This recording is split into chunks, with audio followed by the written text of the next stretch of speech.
L'addiction te vole ta personnalité et je t'explique pourquoi. Le pire dans l'addiction, c'est que ça ne détruit pas seulement ta santé, mais il a un réel impact sur ta personnalité, ta façon de penser, ta façon d'agir et sur la personne que tu deviens. Il y a deux possibilités.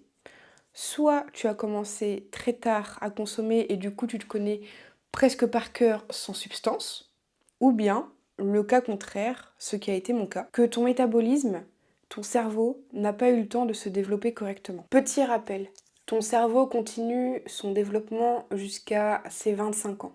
Ce qui veut dire que consommer jeune peut réellement avoir un impact sur ta construction psychologique et émotionnelle. Petit aparté, parce que je suis spécialisée dans ce domaine, le cerveau et le corps continuent d'évoluer pendant de nombreuses années. Et à 25 ans, notre renouvellement cellulaire commence doucement à ralentir. Alors forcément, quand on ajoute à ça une consommation régulière, du stress, du manque de sommeil et une mauvaise hygiène de vie, l'impact sur notre corps et mental devient alors plus important. Pour mon cas, j'ai commencé extrêmement jeune, à un âge où mon corps, mon cerveau était en pleine construction. Donc au final, j'ai grandi avec l'addiction. Et à force de consommer, je ne savais même pas la personne qui j'étais. Et honnêtement, je me suis façonné toute une personnalité autour de l'addiction. Pas que j'étais fausse, mais tout simplement, j'étais pas alignée. À force de survivre, de consommer et de porter certains masques, tu finis par construire une version de toi qui fonctionne, mais qui ne te ressemble pas. À l'heure actuelle, j'ai 11 ans d'abstinence et je continue chaque jour de me découvrir. Et c'est dur ce changement, car tu t'es créé une image de toi en pensant te connaître par cœur. Et quand tu es en phase de rétablissement, la réalité te met une claque dans la gueule.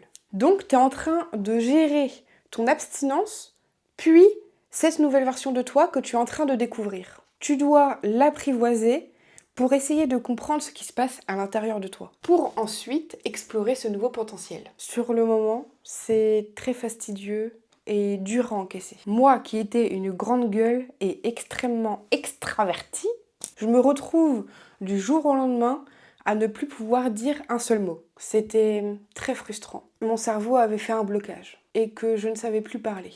Par la suite, j'ai dû réapprendre certains codes et réapprendre à communiquer, à relater face à une personne et restimuler mon cerveau pour qu'il puisse enfin fonctionner correctement.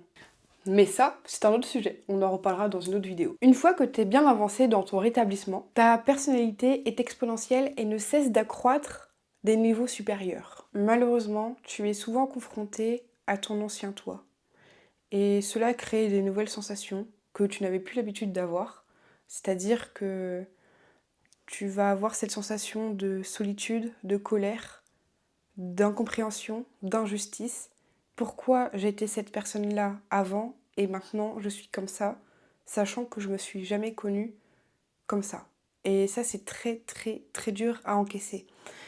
A contrario, là, je pense, moi là je viens d'expliquer mon parcours, mais pour une personne qui a consommé très tard, donc c'est-à-dire que son cerveau, son corps a eu le temps de se développer correctement et a eu le temps de se façonner une personnalité face aux situations qu'il a eues dans sa vie. Là, pour le coup, quand il est dans une phase de rétablissement, il a juste à recopier ce qu'il était déjà avant.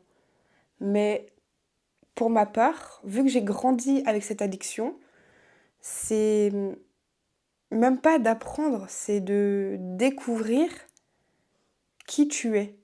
Parce que tu n'as jamais connu cette personne. Et heureusement que cette nouvelle version de toi est beaucoup plus rayonnante, lumineuse, pour pallier à ceci.